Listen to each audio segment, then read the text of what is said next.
amazing. Great. So welcome to the session on Yalom's 4 existential givens. So there we go. Yalom, he is age 92. He's still alive, psychiatrist and existential psychotherapist. Was first a psychiatrist, worked with terminal patients, and found quite a lot of nutrition in the work of existential thinkers. He was also taught by Rollo May, who is really interesting to read about some of the socioeconomic factors that affect mental health. One of the pieces that I like best that he's written on is our escape from freedom. We don't actually want freedom because it comes with so much responsibility. So we're going to see how this kind of comes through in Yalom's work. Yeah. So Stanford University, I think you can even still get a session with him. If you're lucky enough. So psychiatrist turned psychotherapist, involved in existential ideas, and a lot of his work is kind of builds on other existential theorists. And what you're going to see in the existential world is these 4 themes come up kind of everywhere, and everyone writes about them. And so there is the potential for everyone to argue about who came up with the ideas in the first place. But today we're having a look at Yalom. So here are some of his books. Julia? Yeah. Sorry, yes. it's Kimia. I think you are supposed. I think your intention is to show us things, but we can't see anything. No, that's terrible. I'm so grateful that you actually stopped me, and we can start again. I really appreciate that. Sorry. Well, yeah, Heini and Pete mentioned it in the chat box. Thank you. I wasn't looking. Can you see something now? No, it's no. like a little bar. Sorry, yeah. That's very annoying. I'm going to try again. It says I am screen sharing on my side, but I do, you know how, yeah, this is my... Do you have multiple screens, Julia? Because we see a little bar that might be something from one screen, but the slides might be on another one. Is that coming up? Yep. Yes. Okay, great. All right, that's lovely. I actually have a new laptop, so could be that. Is that now properly coming up? Mm-hmm. Okay, fabulous. So just some of his books. So some are very technical and quite hard to work through, but there are others that are really quite a lot easier.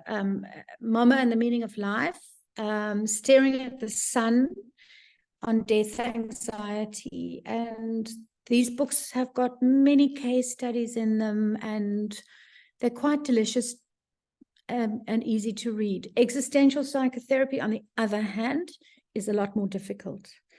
But I would go for Staring at the Sun, just because it's my favorite. Or The Gift of Therapy is gorgeous.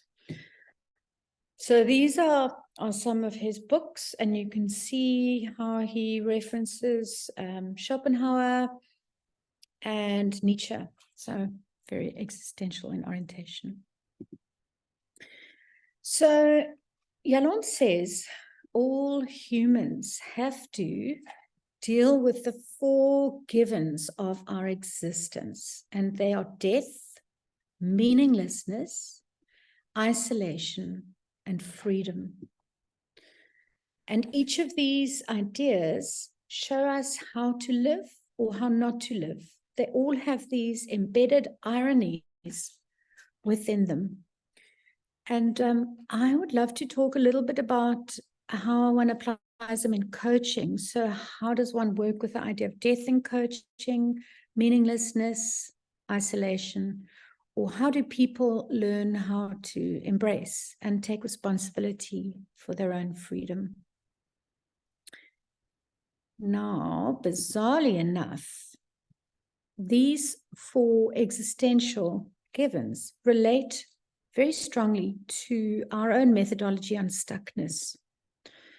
And I've spoken about it before, but actually it, I did a whole doctorate on it and never sought to connect it with Yalom. And then suddenly I realized we're on the same path. So in stuckness, you lose yourself, you lose others, and you lose meaning. So, the death of yourself to some extent, the loss of others, that's the isolation issue, the loss of meaning, which is clear. And in the stuckness methodology, when you lose those 3 things, you lose your freedom. So there's quite a nice connection here that you might want to use in coaching, because if you have stuck clients, then those are the 3 big deals to look at that are going to offer some more fluidity in their lives. So let's have a look at the first one, and then we can break away. Love, death. So there's quite a lot here. So death is the end of ourselves, others, time periods, events, departments, and more. So it's not just our own death we're afraid of. We're afraid of all kinds of deaths because they remind us of our finitude. And so in Yalom's way of thinking, we get death anxiety. And to combat death anxiety, we do all sorts of things, including having plastic surgery, or like bungee jumping off very high rocks, or any kind of way that reminds us that we are somehow young and that death is far from us. People can do very risky stuff when they have death anxiety, or they can do very risk-averse stuff. So this whole business of death anxiety making them close down their life, trying to solidify their life, to toolbox their life, to make it certain, because the other factor with death anxiety is control. And isn't this interesting when we just flip this over to what we see in organizations around toolboxing and around the illusion of control? So all of this is kind of, in Yalom's way of thinking, an unconscious way of controlling death. And so what Yalom says, we need to be a bit like the Stoic philosophers. We have to accept death, and we have to live life with death on our shoulders. We have to remember death all the time. And this was the reason why the many philosophers, especially the Stoics, which was sort of Socrates, Epictetus, Marcus Aurelius, and Seneca, they are often pictured with skulls in their offices because that reminds them that death is imminent and they'd better live life more fully. So we must live with life with death on our shoulders. We mustn't avoid it through these less than useful behaviors around sticking up a big finger at death, or around trying to have too much control in our lives. So, some ideas about working with death in coaching. So, obviously it's going to be with actual or near-death kind of situations.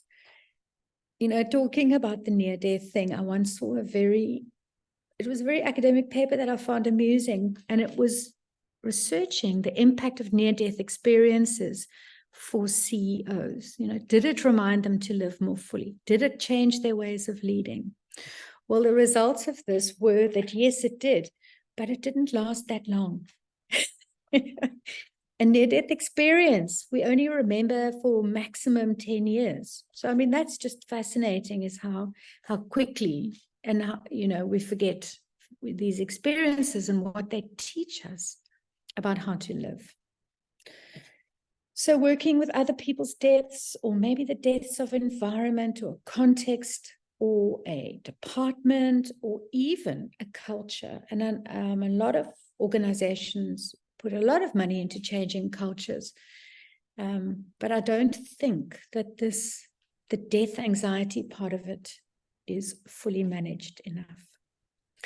And then anything around control in the Yalom way of working is around death anxiety. So control stuff, aging, issues around retiring from work, sex.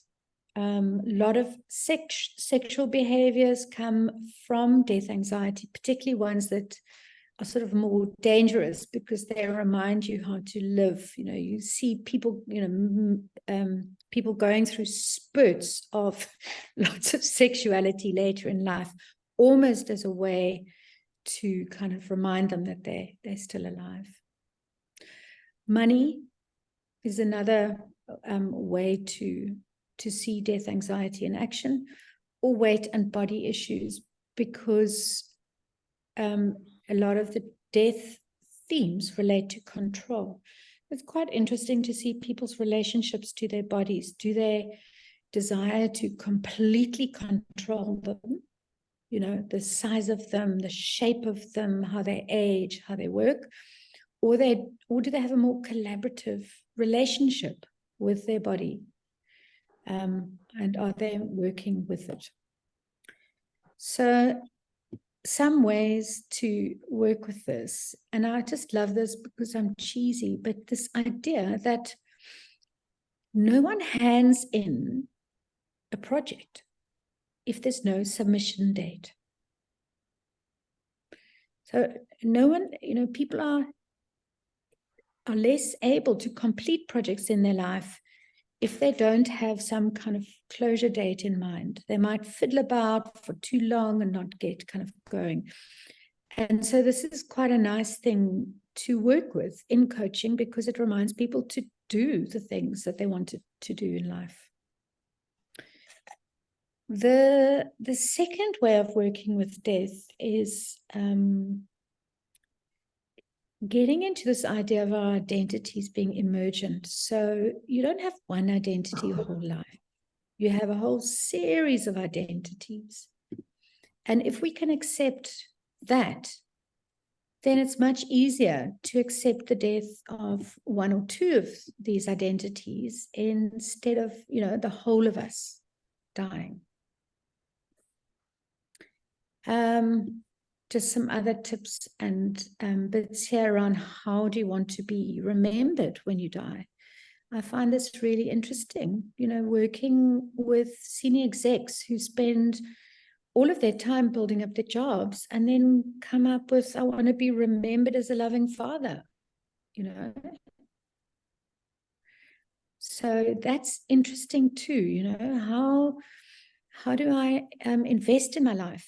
And why haven't I connected how I want to be remembered with how I, invest time in my life? Bucket lists, always useful. And then, of course, for those who are interested in the maturity work, there's something quite amazing about appreciating death as a way to support maturation. It's something around accepting our humanity and our finitude, and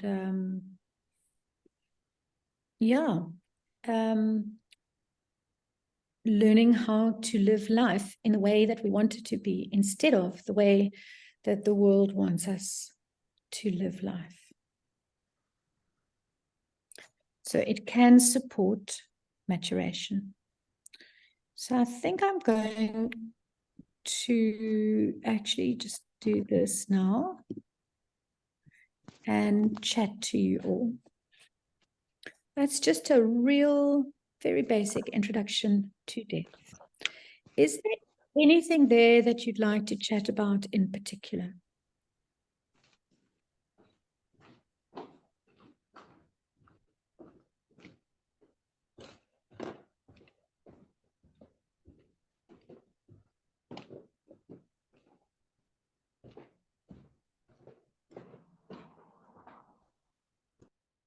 No? Okay, Karen, yeah.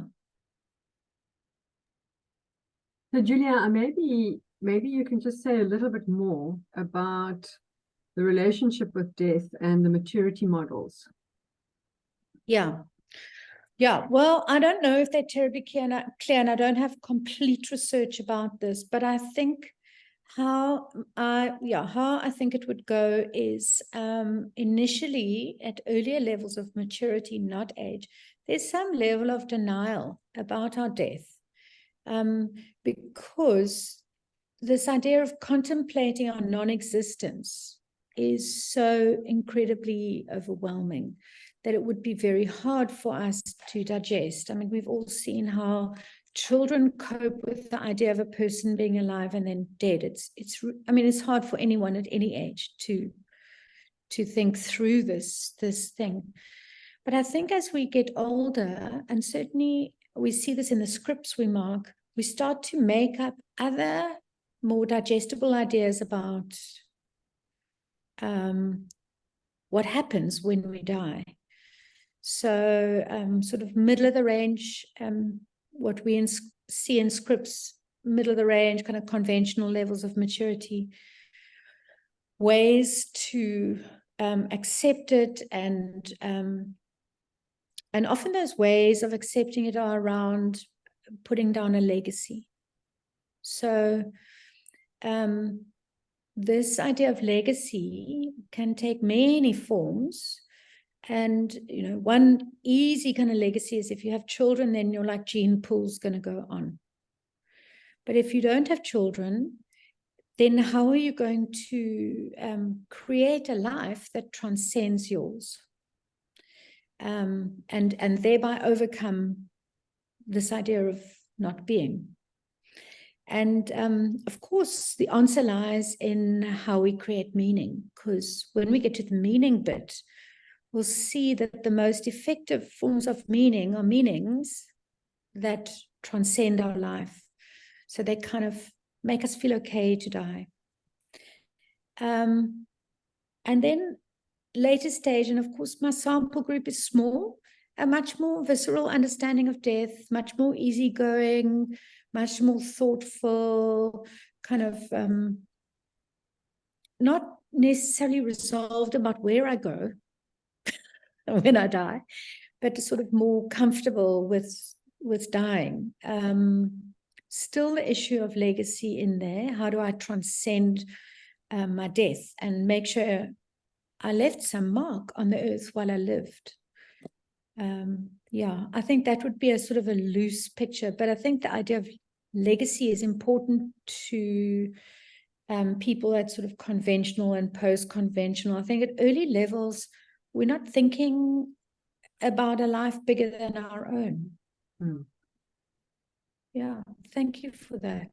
Does that make sense? Absolutely, yes. Cool. Rickers, yeah. Yeah, it seems to me as though loss is a significant driver of growth. So death in the small deaths.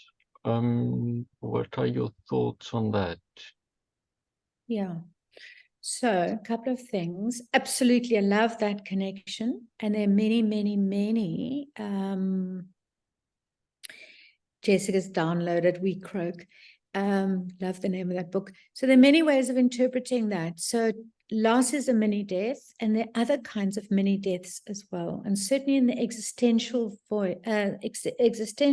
world, Albert Camus and Digby Tantum, who's a contemporary existential philosopher and other people talk about an experience with the existential void as being a form of death. And this is where it all gets very argumentative, because everyone has got these perspectives. So in the Camus and Tantum world, the existential void is not a result of your own death, it's more a result of meaninglessness. So there's a very big connection between the two. But I think the whole thing of loss as a micro gesture towards one's final ending is absolutely right. Hence the painful nature of loss.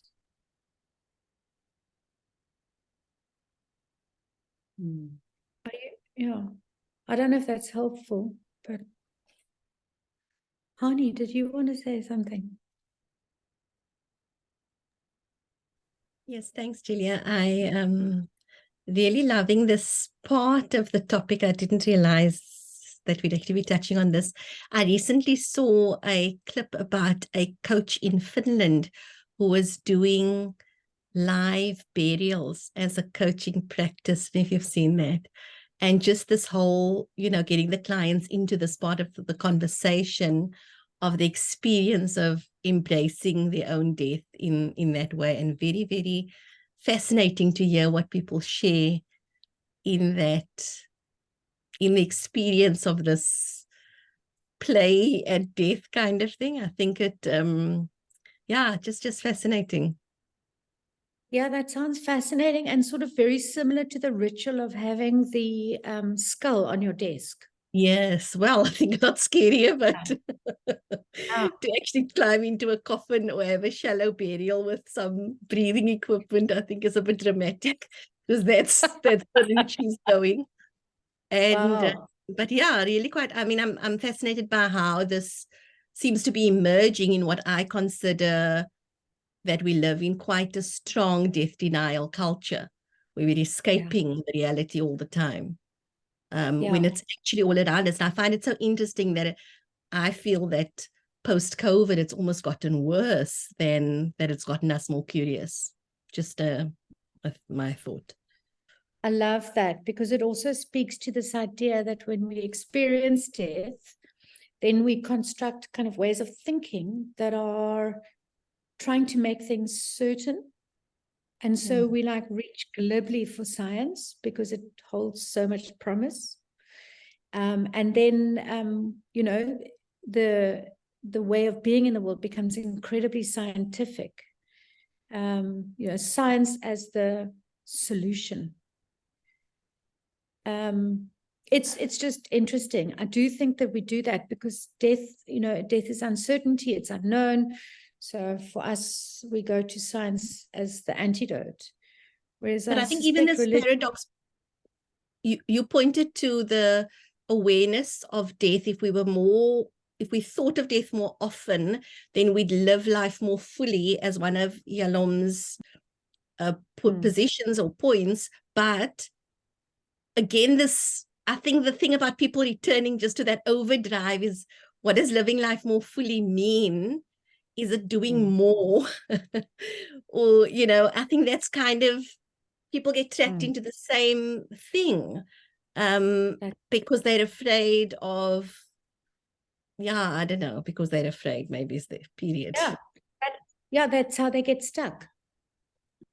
Yeah, Helena, thank you, honey. So I think I am the owner of 7 skeletons and 3 skulls.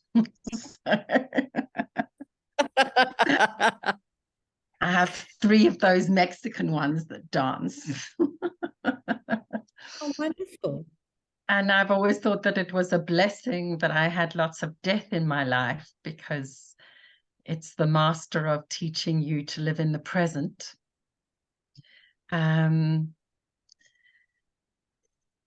I run a course for birth doulas who needed to feel as though they were more comfortable working with death.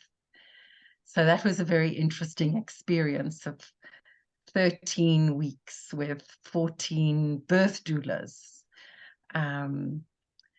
But I was talking to a colleague death doula in Denver this morning, and she is working with somebody who's in hospice at the moment. But the person became unwell with cancer 3 years ago, and she was telling me how easy the spinal rite of passage is because they did the work 3 years ago. So you're not in a place of anxiety about decision making. There's lots of decisions that you've made about medical preferences. There's lots of decisions that you've made about how you imagine your last days and what rituals you would like and what's important to you.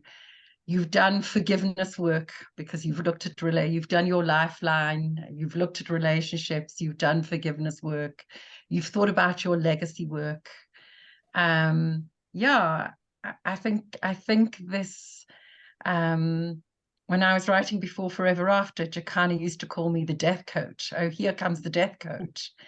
And I think it's beautiful work. But one of my beginnings was to go to San Francisco with the School of Lost Borders, where they made you, the first thing they did was say, what are your early memories of death? And then they got you to think about your own dying, because they said, if you really want to work with dying people, you need to be in a philosophical place of acceptance about your own death. And I think that's what, if we do work with people who are dying, then what they need from us first and foremost is calm rather than agitation and acceptance. And that's Stoic philosophy. Because it's a huge rite of passage. And I've always thought that the earlier that you work on it, the better, because then you get on with living your life and the work is done. It doesn't mean that you don't revisit it, but a lot of work is done. And what I see is that people, when they get diagnosed with serious illness, they go into panic mode and they go into science mode, which they might have not done had they done the work earlier. So I'm a real protagonist of doing this work as young as possible. Elena, I think you need to come and do a session here on that. Be lovely to hear more about that. I'm going to find you and catch you. That's beautiful. I love that. It's existential, and the existentialists have got a lot of the Stoic thing in there about, living life knowing you're going to die. And Yalom also says, the better you live life, the easier you're going to die. So you've got to kind of work on death from the very beginning. The more you live life, the easier you're going to die. The better you live life, the easier you're going to die. And I think people have difficult lives where they don't work on dying from the beginning. And so they die in a very hard state. So we're going to book you, Helena, for sure. And you'll have all these lovely philosophers coming to chat. Thank you.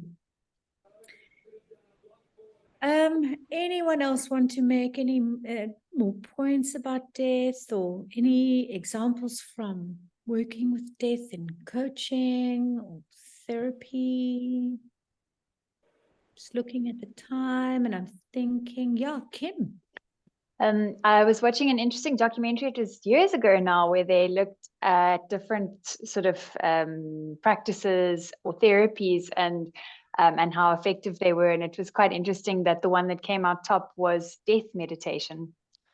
Yeah, I found a few guided death meditations, and it always ended in tears, but incredibly powerful experience doing that.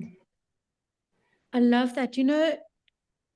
Mental health has got a bit of a, it's taken in a lot of ideas from allopathic medicine. And one of those ideas is we don't have to have pain. we can get rid of it.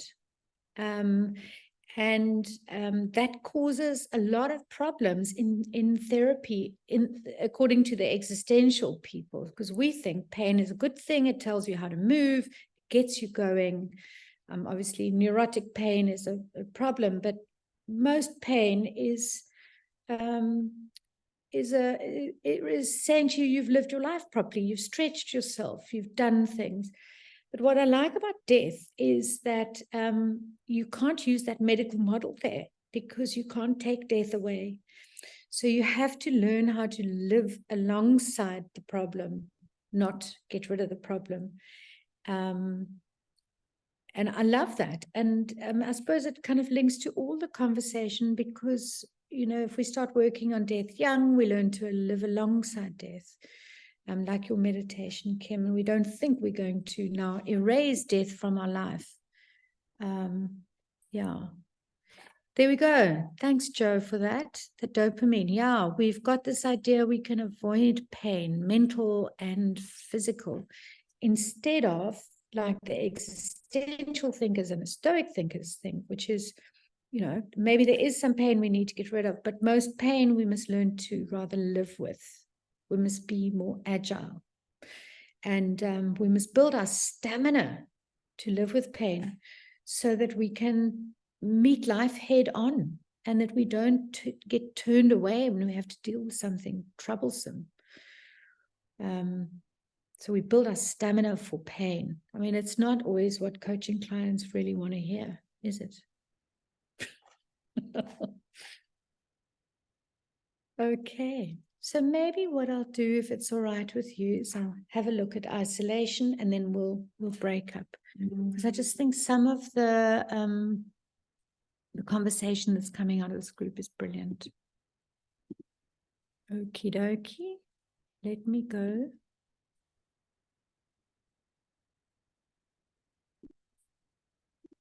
And then tell me, is it up? Good. Okay, great. Right. So let's have a look at isolation. So we're born alone, we're thrown into the world. I mean, in the Heideggerian idea, like we get this thrownness where we get thrown in, and we have to now cope with the facts of the life we are now thrown into. And of course, Heidegger always has names like these, the facticities of our life, and we have to learn how to tune to them and work with them. So this existential idea, we're always alone, and if we have moments in between, well done us. So at the moment, isolation is considered a global epidemic, and the US, what is he, head of medicine, what is he called again? Murky. Anyway, I can give you the document if you want it, but they've done some research. The Surgeon General has said that isolation is worse for your health than smoking 15 ciggies a day. So it's incredibly dangerous for humans to be isolated. And we can be isolated from ourselves and isolated from other people.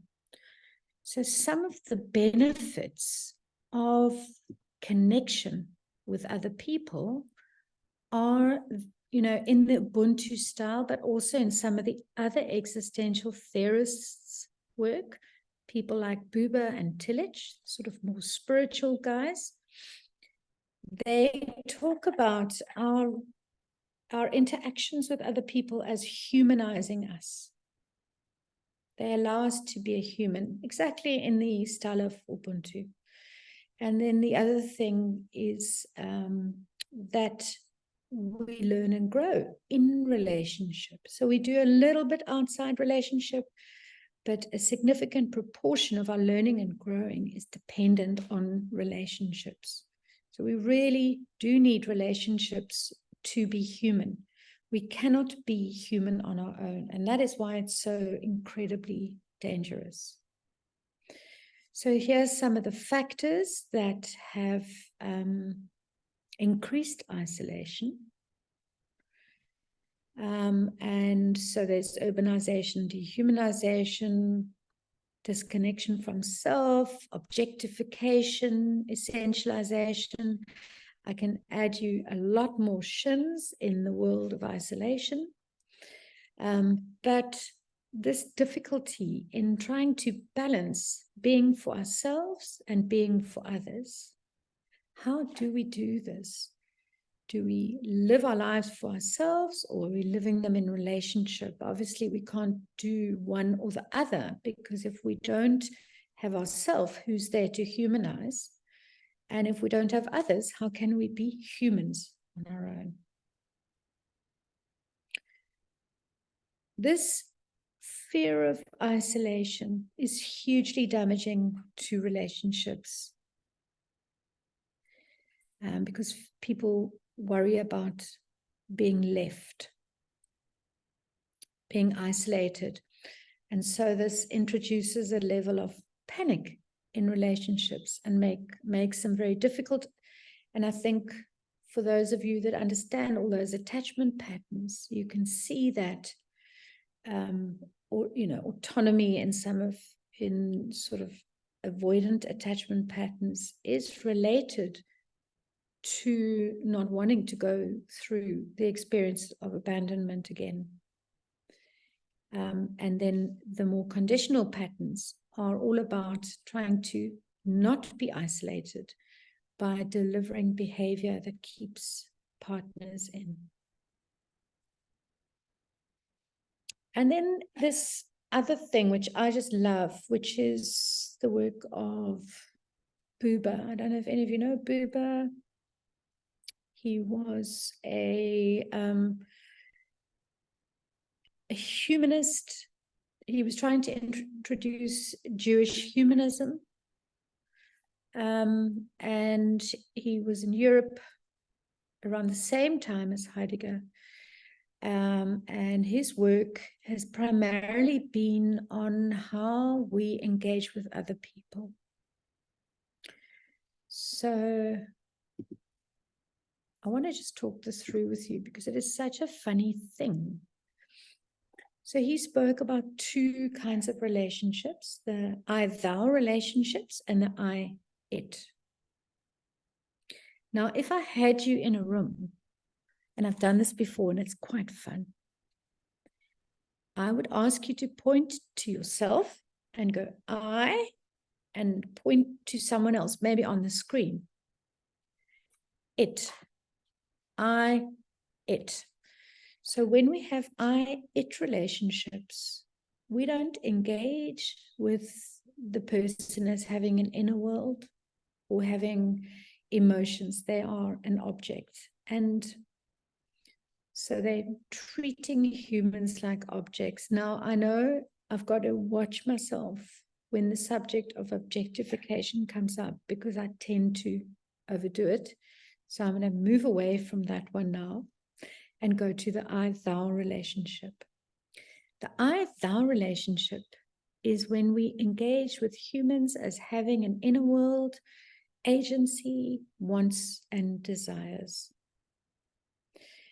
And Buber talks about when we engage with others in an I-thou relationship, we have a chance to create this beautiful world in between us, which of course is existential, so he has to have a long name, which is the intersubjective world. So this idea about creating worlds between people that humanize us and allow us to learn and grow, and how dangerous isolation is for humans. I am now, so what I'm doing is I'm just throwing ideas at you. Maybe if you're okay now to go off in pairs here and talk about isolation. Has it come up in coaching conversations? Do you ask directly around, do you ask the client directly, do you feel isolated? Do you check through their list of people that are connected to them to check how isolated they might be? Do you look at how they treat others? Are they objectified?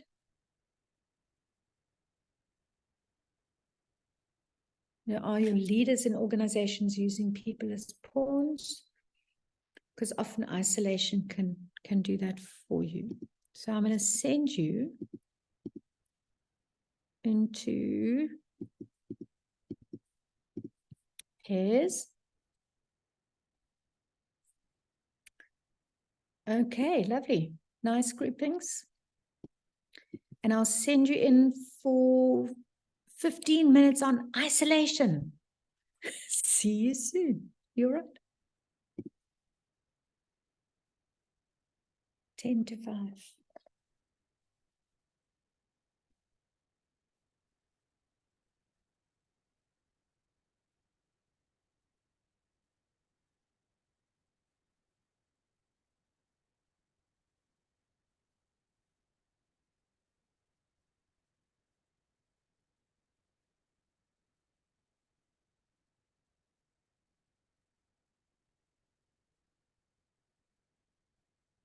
Karen? Okay. I clicked on the group and then I don't know what happened. I And don't know. And I'm sorry for being late. Sorry, it's been crazy. That's fine. Don't worry. I'm gonna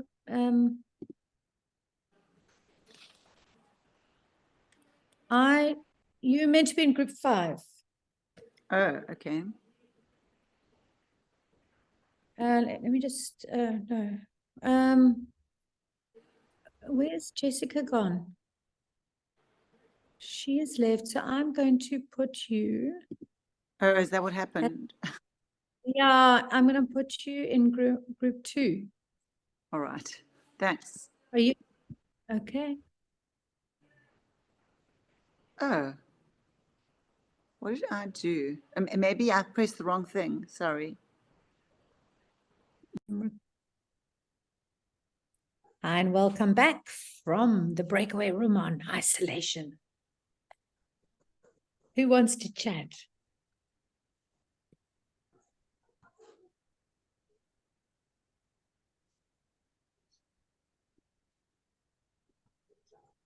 Helena, you're... So Karen discussed Ken Wilber's model and Yeah. the 4 quadrants and looking at the lenses. And when we spoke about I, it, and I, thou, it reminded her of the I internal, the I external, the we, and the it. As it arrives at something very similar as to what you were talking about with Buba. Lovely, lovely connection. And then that we talked about relationship mapping, and if they actually wanted to make a change, the question she would ask is, who can support you in this, in the making of a change? And if they can't name somebody, if they can't come up with a person, then that would be a red flag. So that was my takeaway from the discussion, not just part of the discussion. Nice. So you saw identifying isolation as a critical part of understanding the client and asking them questions to try and build up that part of their world as a way of resourcing them. Nice. Nice. Thank you. Yeah. Yeah, Carl. Where did you go? Yeah. Yes, sorry, no, just I missed what was the red flag. What was the question that you could ask? Sorry, it's very simple that Liana mentioned. Who would support you to make the change that you want to see? And if they can't think of anybody, if they can't name anybody, that would be a clue that they are indeed isolated. Thank you.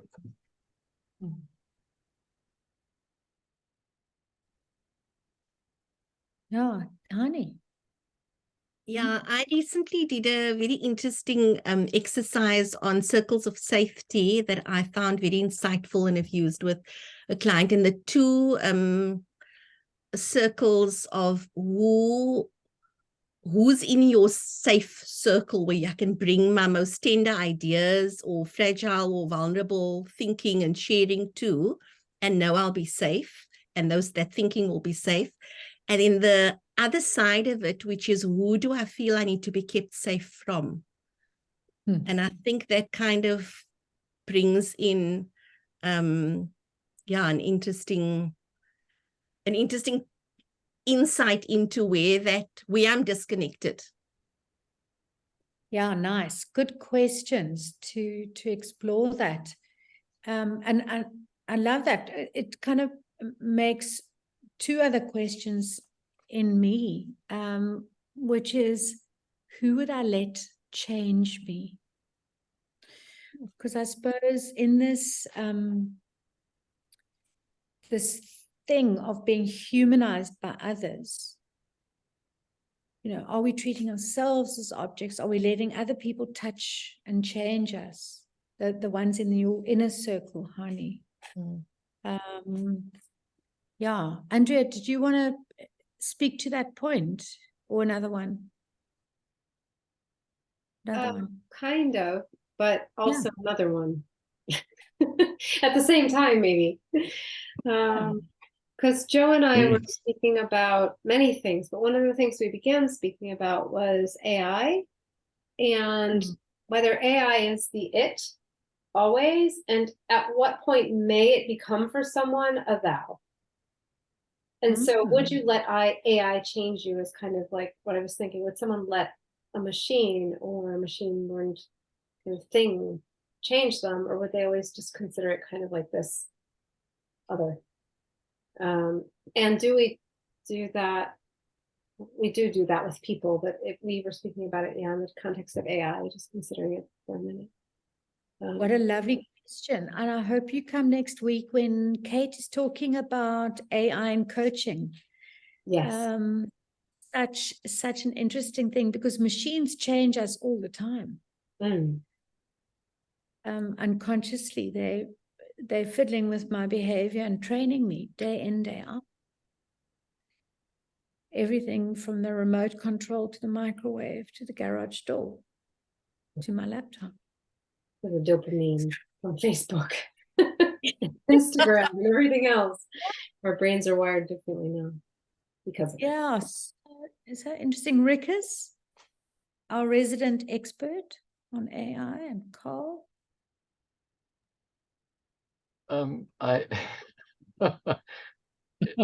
It's a big topic. I don't know what to say. It's too much. It's too big. But it's certainly a very interesting idea to think through. Like how, if humans humanize us, what do machines do? Do they have the capacity to humanize us or dehumanize us? And I think I do want to say one thing. I think a very large part of our interaction with people is projection. We're really interacting with ourselves to a large extent, and to the extent that is true, we get the same benefit or lack of benefit from interacting with machines, to the extent that we can project on that. And the more human-like they become, I think the stronger that effect is. Wow, that's interesting.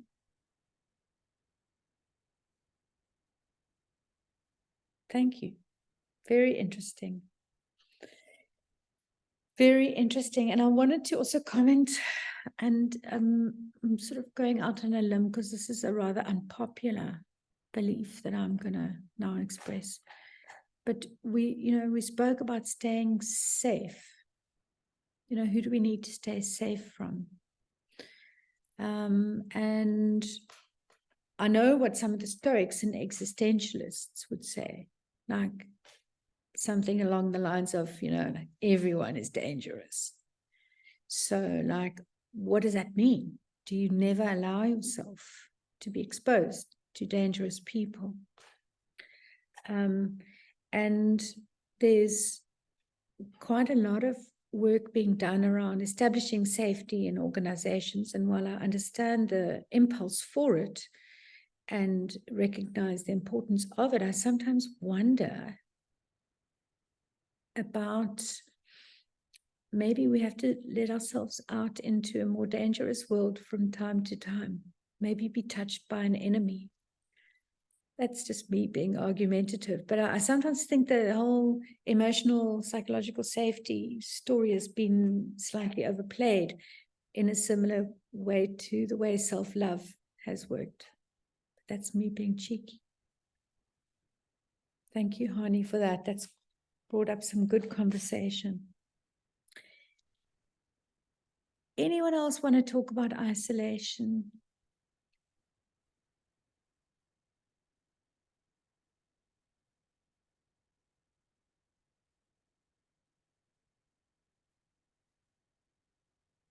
How easy is it for you to say you're lonely?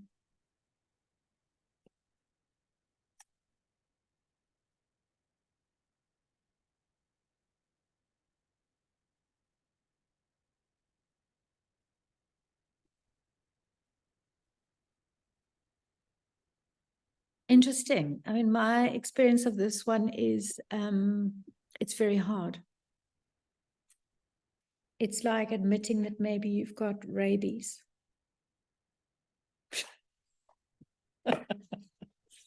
Yeah, I just find it really interesting because Joe touched on it as well. She brought it up in our conversation. And we live in this cult of the individual, at least we do in many of the cultures that are probably sitting around this table today. And yet to say that you're lonely is shameful. And so if we're so proud of being individuals and doing our own thing all the time, then it's funny that we make being lonely so shameful, because it's a lot of that's a natural result of being so siloed through this effigy that we have to being individual, or how we see it as being so honorable to be on your own and doing your own thing and making it on your own. You don't need anyone else. And it's changing, but kind of the soup that we're swimming in, it feels like that we're still there a lot. So kind of a funny thing to me. Yeah, it's a very difficult thing because, you know, a more curated person, you know, when you're estranged from yourself, there's a good chance you'll be estranged from others. And social media and corporate ways of being, you know, this, what's your brand? No, you get that in corporates. What's your brand? What's your personal brand? And this idea of curating a self as a personal brand, which may be connected to you, maybe not. I mean, that's like a recipe for loneliness and isolation. And then you throw that into a competitive pot and things get interesting. And it's interesting in the sense of like, what is the role of the coach? Maybe it's just helping with the loneliness. I don't know. Any other comments? We're touching each of these things quite lightly. Yeah, Joe. Julia, so yeah, we had that conversation about loneliness and it being shameful, which made me realize I can't remember ever feeling lonely, because I love to be alone, but I really fear being lonely. So, and I'm trying to, now you've been talking about such interesting polarities, you know, embracing death so you can live, and embracing isolation so you can be companionable. And so the fear of being, you know, I have this kind of, and I think it's a South African thing, but a fear of being the lonely old lady where all the rest of the family have left the country. You know, kind of, my kids have emigrated and the family's emigrated and my husband's older than me and he's dead and I'm the last one standing. You know, that kind of real fear of that level of loneliness, which I do fear, yet I don't think I've ever actually experienced loneliness to date, fortunately or not. So I'm trying to reflect on to what extent one prepares for that now, what one embraces now. Like you embrace death to prepare for it, that polarity. So what do you do now to prepare for it? I'm kind of processing it. It's such, interesting to have got to that word, just from a reflective point of view. And, in terms of the tolerance of pain, and I see you, Karen, this idea like, let me learn to tolerate loneliness. As a way of building stamina, but also noticing something else. And that's like looking at this big post-conventional group in front of me. And so often you find with post-conventional people, it's really hard for them to find a place in the world. And so loneliness is a part of living. I mean, this business of how do we find our communities and connect, and yeah. Thank you. Karen. Yeah, what came to mind when you mentioned, we're talking about loneliness, is that with clients of mine who have been like depressed, so that's when they feel very lonely, like the social isolation, because they're in such a dark place that they just felt that they were different to everybody else. They couldn't relate to everybody else. Everybody else looked almost successful, whereas they were, you know what I mean, were feeling had negative thoughts and feelings. And then the word loneliness comes up, with that association with depression. So I don't know if there's something, I think there is something in that. Yeah. And also for stuckness, when you're not being bumped by others and shaped and forced to change, you get stuck. You get stuck because we grow in relationship primarily. And so it's easy to get stuck or to go down a black hole. And I suppose we get used to rescuing ourselves, and that's fantastic. But, it'd be quite nice to have a bit of backing from time to time.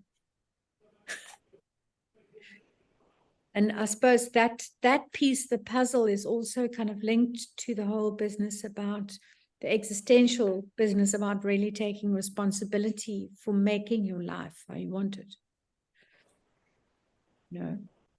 And this is, of course, terribly onerous for us humans, because it's hard to go out there. I think isolation is such a big factor in so many people's lives. Thank you for that, Karen. Yeah, and the other Karen. So Julia, just what you were saying there about isolation being such a big factor in people's lives. I'm curious in that I almost think that it is synonymous with the white Western culture, and I hope I'm not being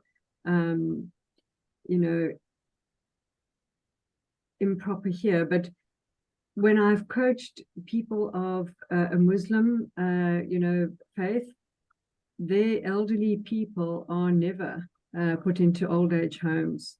It's just not done. And I think the African Black culture as well is very much around the broader community of the youth and the intergenerations all living together. And yet I see this sort of this Western belief that that as you get older, the right place to go is an old age home. And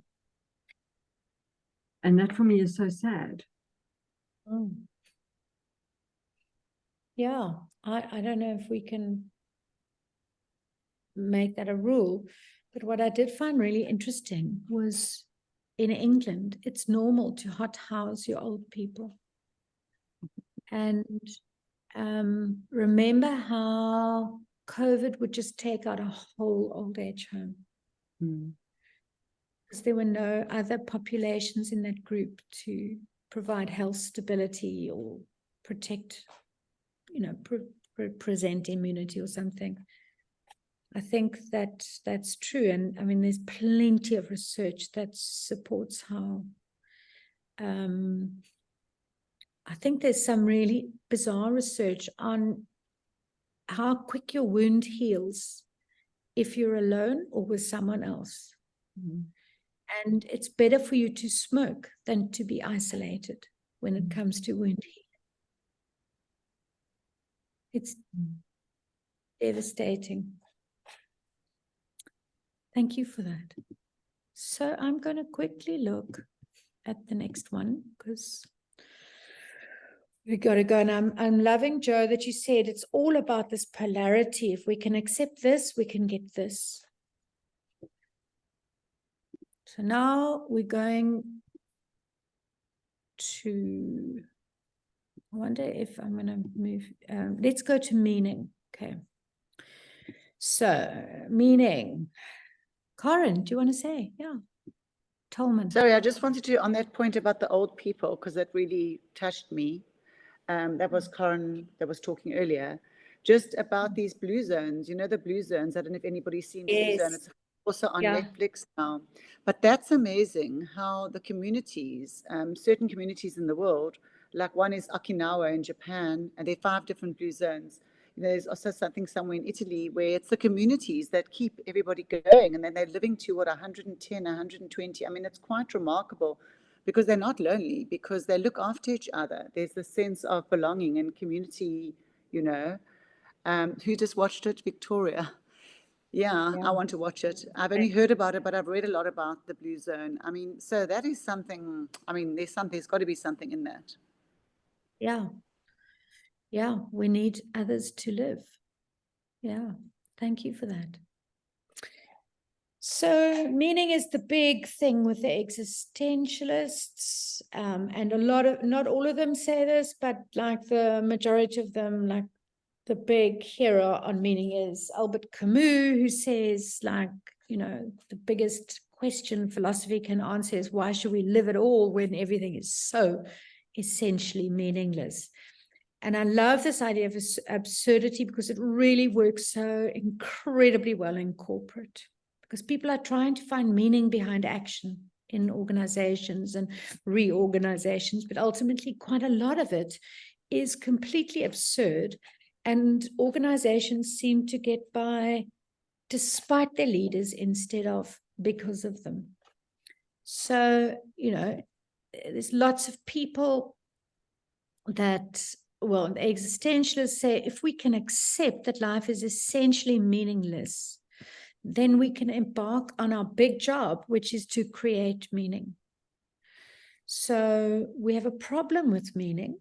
We often choose meaning that is not meaningful. We don't know how to weave meaning and create it. And we don't put meaning in the right places. So as a result, we have this massive epidemic of meaninglessness in the world, where people are unable to make sense of their lives. And somehow science has got a role to play here because it promises the explanation of everything through certain rules and laws, but it doesn't speak to the bigger meaning questions. So for meaning to be useful to humans, it needs to have a transcendent quality, and it also needs to involve like a developmental angle, something about that person growing and their transcendent impact on the world. And we spoke a little bit about this around death. So meaning is meaningful when it impacts on other people, when it leaves something behind when we go.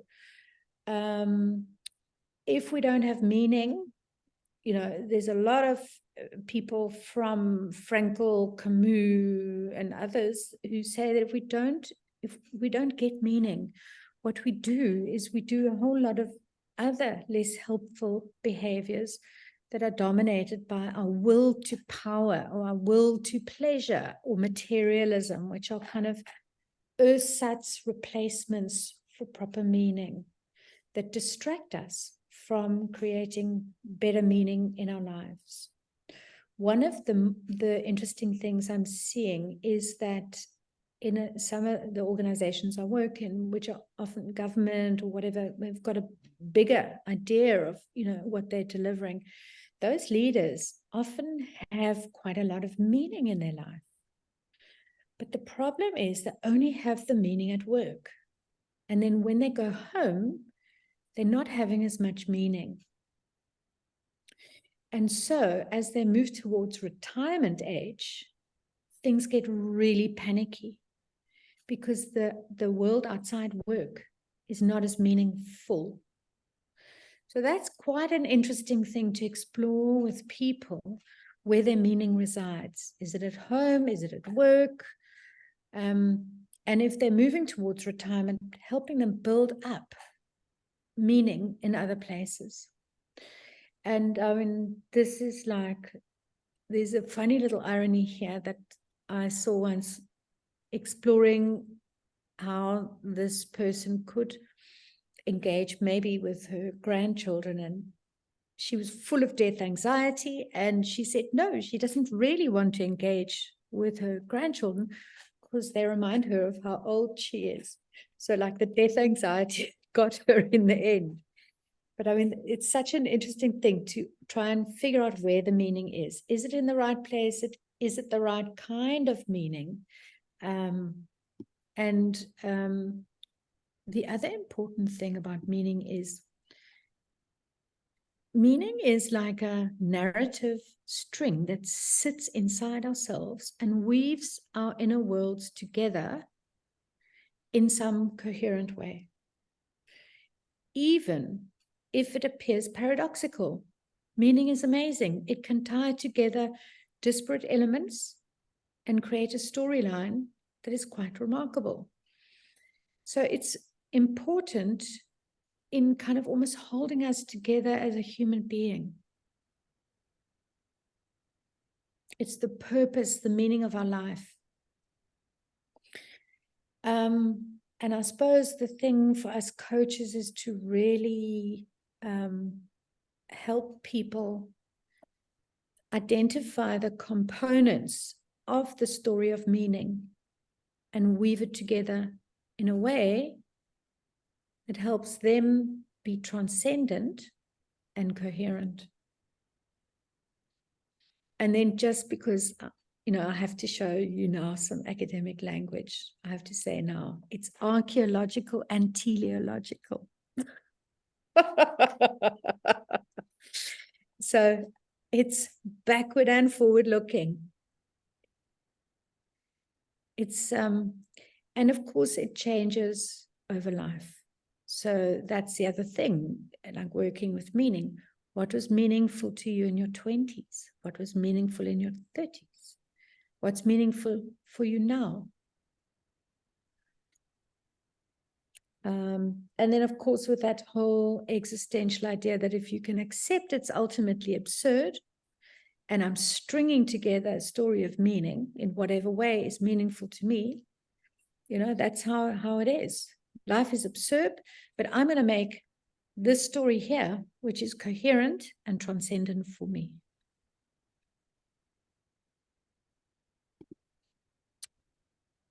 So here's just a little bit of something Camus and Digby talk about. When we don't have meaning, we can experience this vacuum inside. You can get the same feeling through public shaming, according to Digby Tantum, which is fascinating. And Camus said, it's basically like losing your soul. So meaning is the bit that holds you together on the inside. And here is Frankl's work on when people don't have meaning, they experience depression, aggression, anxiety, and addiction. So he connected addiction with meaning, and I know some of the more recent addiction specialists have been connecting connection with addiction, connection as the antidote. Yeah, just there's archaeology. I've spoken to quite a lot of this. I also use the work of a guy called Joel Voss, who has spent his doctorate mapping different economic systems and the systems of meaning that reside within them. And one of the more interesting things that he says is that self-actualization and self-expression alone are not enough. Now, isn't that fascinating? You know, when you look at corporate clients, it's not enough to do well in corporates. Even at artists, it's not enough to just express yourself.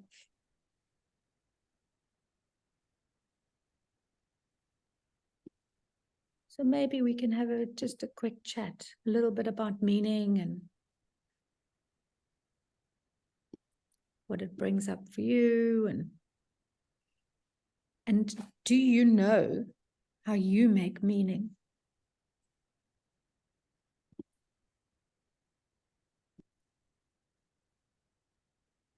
Yeah, Karen. So I quite like James Hollis's work around meaning and purpose. And he talks about it a lot in his books. And he talks about purpose almost as a calling. So he relates purpose to calling. And he talks about meaning, as you said, being able to change throughout our lives. So meaning is the context in which we are exercising our purpose at that particular time. And that can change depending on where you are in your life, age-wise and developmental-wise. That's a great reference. Isn't one of his books, what's it, From Misery to Meaning in Midlife?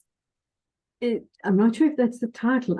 I've got a picture of it in my head. Was it Swamplands of the Soul, From Misery to Meaning? Yes, Yeah. yes, the Swamplands of the Soul. That's right. Yes. Favorite books. Yeah. I just love it. Yeah. Yeah. He's Jungian in orientation. I love his work. Yeah. That's a great reference. Thank you for that. I'm going to use that somewhere else for the reminder. Yeah. Yeah, honey. Yeah, I'm just so thankful for this component as well in my belonging work with organizations and their cultures. I'm often encouraging people to take on authoring their own story and reauthoring their heritage stories. So, so this deliberateness of seeing ourselves as those authors, which means we're making the meaning, we're actively making the meaning versus taking on the meaning that has been given to whatever our identity story is. So I'm loving this, how this is making me think inside of that work. And then there was something else. Anyway, Well, I think that's profound. That is pretty profound because there's a de-victimization in authoring your life. Yeah. But this whole thing about unpacking, so if we getting that we often just living from someone else's story first, you know, and until we claim or reclaim our authorship, we don't give ourselves the authority to rewrite our stories or to write it ourselves in our own voice with our own meaning. And so that's an important component of my work, and I'm speaking specifically working in the diversity, equity, and inclusion space, where yes, it is about recognizing where we're victims, so we can shift that. But it also ties to that is the second point I wanted to make, like how important it is for us when we're in the coaching space to be doing our own work, our own inner work, our own healing work, rather than just be advocating and providing the toolbox. Because if you haven't gone into that, if we haven't delved into these questions ourselves about how I'm making meaning, then it's quite empty to offer a new meaning making tool to someone else. Yes. I love that. That's so helpful in the world of stuckness as well, because a lot of the stuckness stuff, so there's a lot that focuses on the inner world, but I can imagine that this reauthoring prior to moving out of stuckness is probably the most critical move. So if clients can reauthor meaning, maybe they can move. Because of course, changes in perception are changes. Amazing. Thank you. Yeah. Yeah. Any other comments on meaning?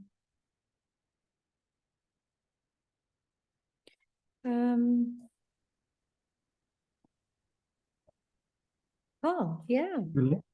I just Yeah. want to ask, to what extent does making meaning involve some kind of forgetting? Because you start off in this absurdist world, and then you create some kind of meaning for yourself, and it might feel that this is deeply true for yourself, but aren't you in some way just forgetting? Yeah. Yeah.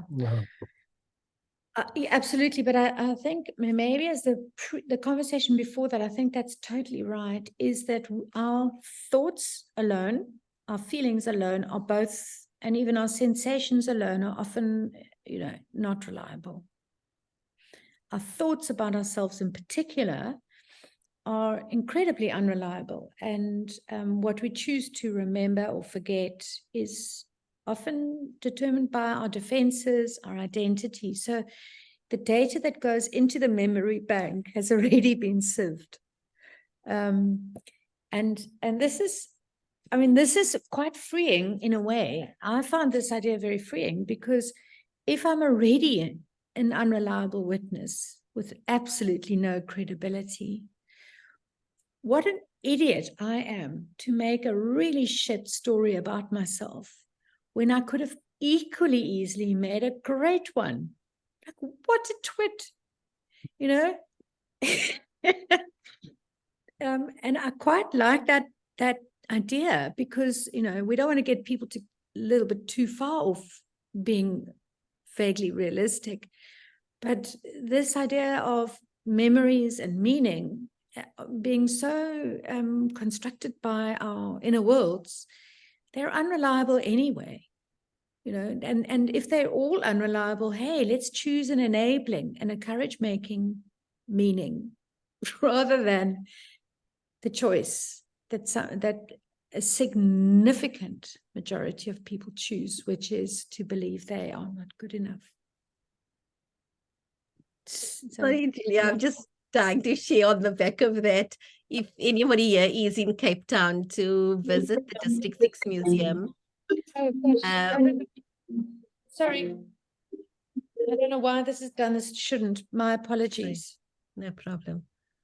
Yeah, sorry, carry on. Just to encourage whoever's in Cape Town and able to visit the District 6 Museum, where there's a beautiful memory room on the 2nd floor, where an entire room from a house in District 6 is coated in plaster with little hints of the objects jutting out, and really just, a beautiful metaphor for that thing about memory, how unreliable it is. And we have a choice to say what's actually there or what was there, but we're making it up anyway, even when we think we're relying on memory. And so especially in the question of District 6, I love how the museum has chosen to celebrate, the area is so renowned for the displacement and the tragedy of the displacement, but to celebrate what did come out of that area, out of that community. So quite a powerful thing in relation to memory and story. Beautiful. Beautiful. Thank you. Andrea. I have a question around this, because this came up also in a coaching session with a couple. At what point does meaning making shift into delusion? So, yeah, so, yeah. So you're talking about a folie à deux, when it's in a couple. The technical name is folie à deux or folie à trois. where they create this world that they totally believe exists. Yeah. And so, and where do we draw the line? So if my client had a son who he said he's not sure, he kind of lives in this other reality where everyone's seen him say something and heard him say something, and then he denies it and he's adamant that he hadn't, for example. So it's interesting that we question, okay, if our memories are unreliable and we can create meaning, then at what point is and then it's maybe a little unrelated but kind of out there too, is like the Donald Trump thing of just fake news and making it up. And so it's sort of like, where is it an ethical question then to say, okay, and how do we sense check? And it starts to become a little bit gray even for me to say, okay, yeah, this is, this person has their way, especially when working with couples. I guess it comes up a lot because one person will say, this is my experience, and the other will say, no, this is mine. And it's okay that the two experiences differ, except when it's damaging one person or the other. And so there also, that sometimes needs to be an understanding that of what is actually not true.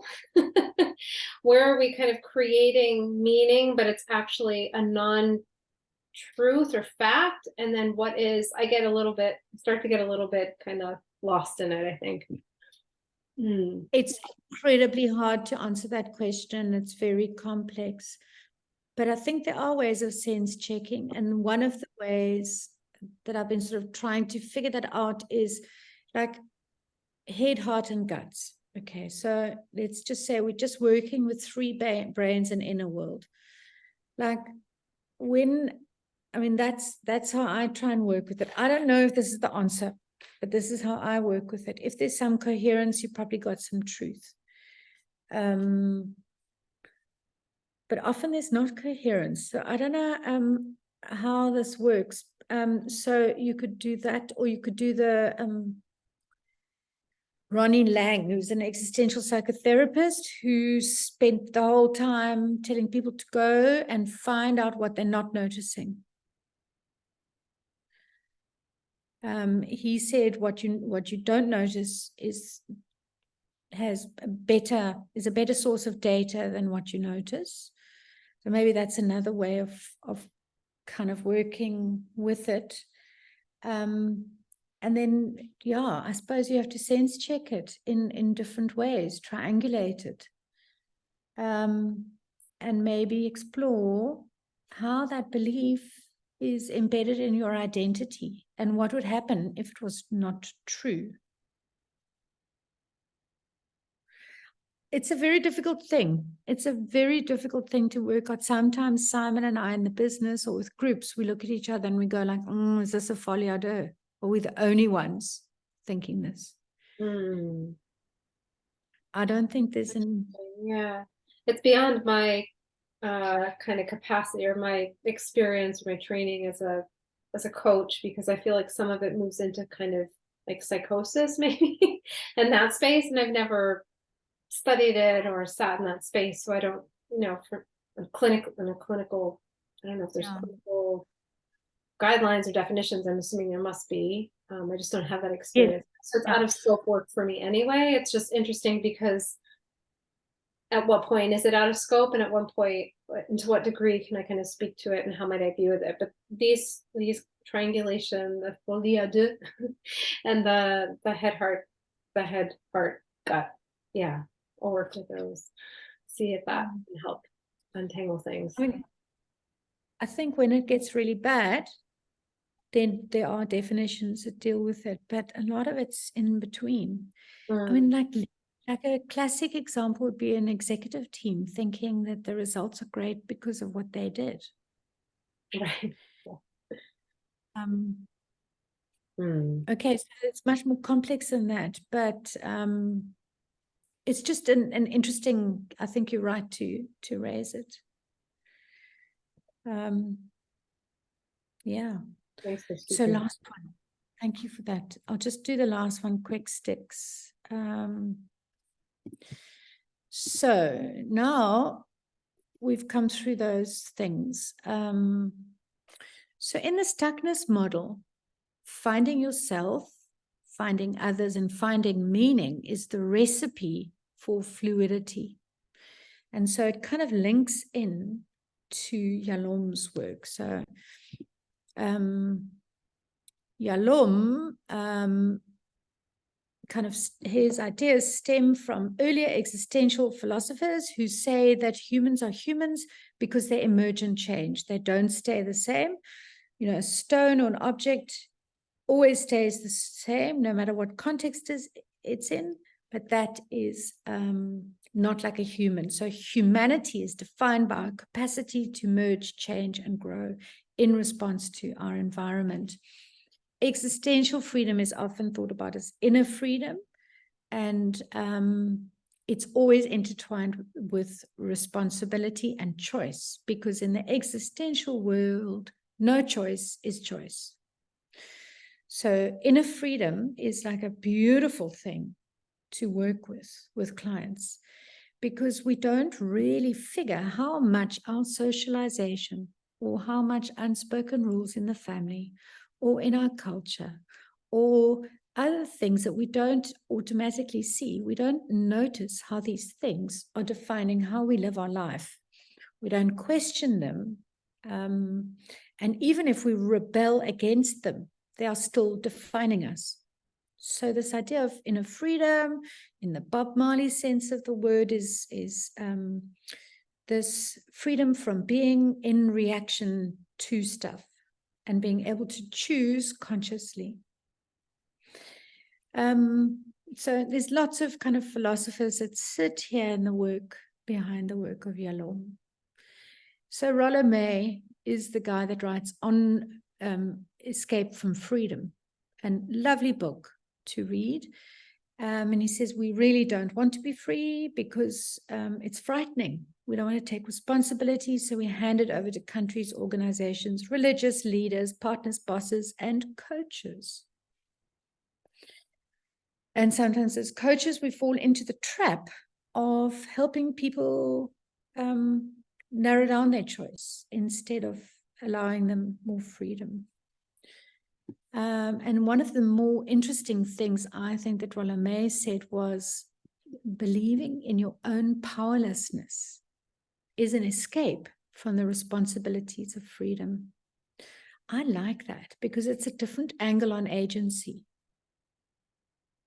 You know, they're showing a lot of agency, so much so that they're able to escape the responsibility of freedom.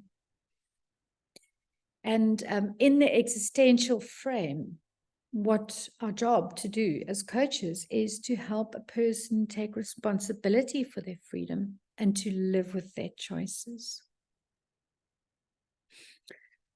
So bossy coaches like me,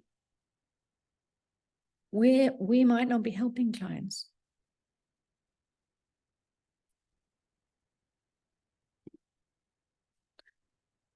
So, yeah.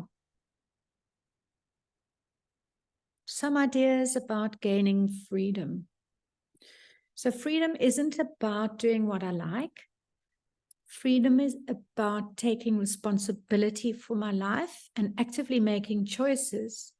With every choice of yes, I'm saying no to something else. You know, this is a very big theme in the early existential writers like Kukard and Heidegger, because, you know, and Kukard in particular spoke about this dizzying, panicking effect of freedom, the dizziness of freedom that was so terrifying. It'd be much more fun to jump into an abyss. And this is because of the consequences of taking that freedom. One of this is a very old idea that actually came from politics in the 80s. Who was it?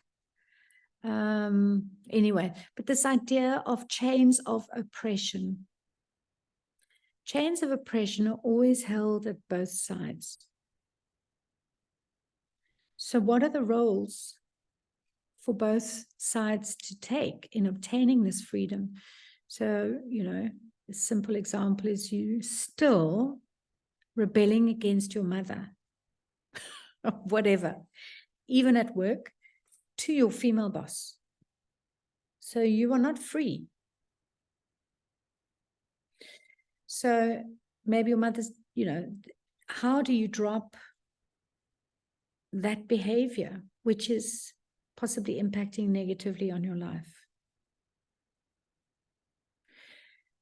Because we internalize the impression, as you know, and we reenact it. So there's a little piece of work there about dropping the chains on our side. Now you can see this might have very big repercussions in all kinds of different work involving humans. And we don't have much time to talk to that, but we do have a couple of minutes to talk broadly about anything you want to in the around freedom or the session as a whole, because it's almost like the three areas before freedom all together enable freedom.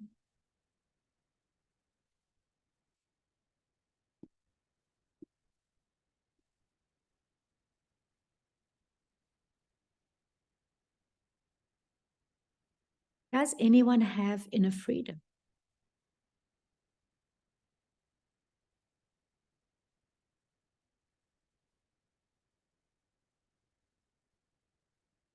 Do you want it? I'm not sure I do.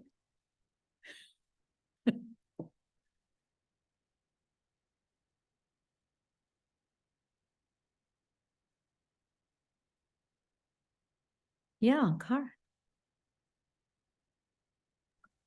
Julia, what comes to mind is a piece of work from neuroscience where there's a constant tension in the human between structure and freedom, and how structure or security, too much of that becomes rigidity, and too much freedom becomes chaos. So we kind of, in all of our, in lots of areas in our lives, we are holding these two polarities. And while if we're favoring the one, we can be ending up in chaos, or if we're favoring the other, we can end up in rigidity. But once you recognize either rigidity or chaos, the only way to get through it is to loop across. So it's that kind of crossways. Introduce more structure when you're in chaos, introduce more freedom when you're in rigidity. Yeah. So that's just a nice way of playing with it. Yeah. Very nice. And that's great. So there's this constant iterative relationship between the two. And then I remember this other funny thing, like when I first started teaching the Enneagram, like structure is freedom for Enneagram 1s. But structure is prison for Enneagram 7s.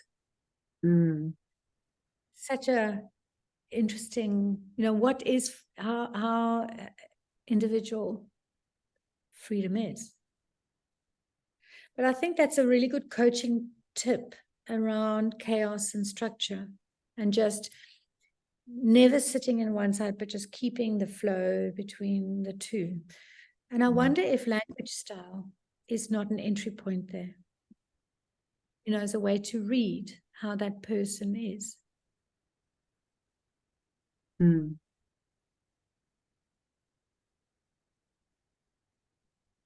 Interesting. Thank you. Any other comments from you? Julia, just that comment you made about Enneagram 1 and 7 now makes me wonder about the relationship between safety and freedom. Because I would almost use the word safety there. But that's just a thought. Yeah, I think that's good. Yeah.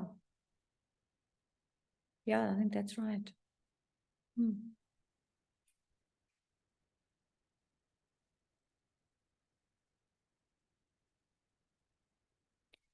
Yeah, and how we use science as an antidote to freedom and chaos. Okay. So, people are popping. I just wanted to say thank you so much for staying with me in these grueling philosophical concepts. We're looking forward to hearing Helena dig deeply into death. And thank you all so much for your brilliant contributions. It's always so lovely to see you, especially this philosophical group. Have a beautiful day, stroke evening. And for those that are warm, enjoy it. Thank you, Julia. Thank you for coming.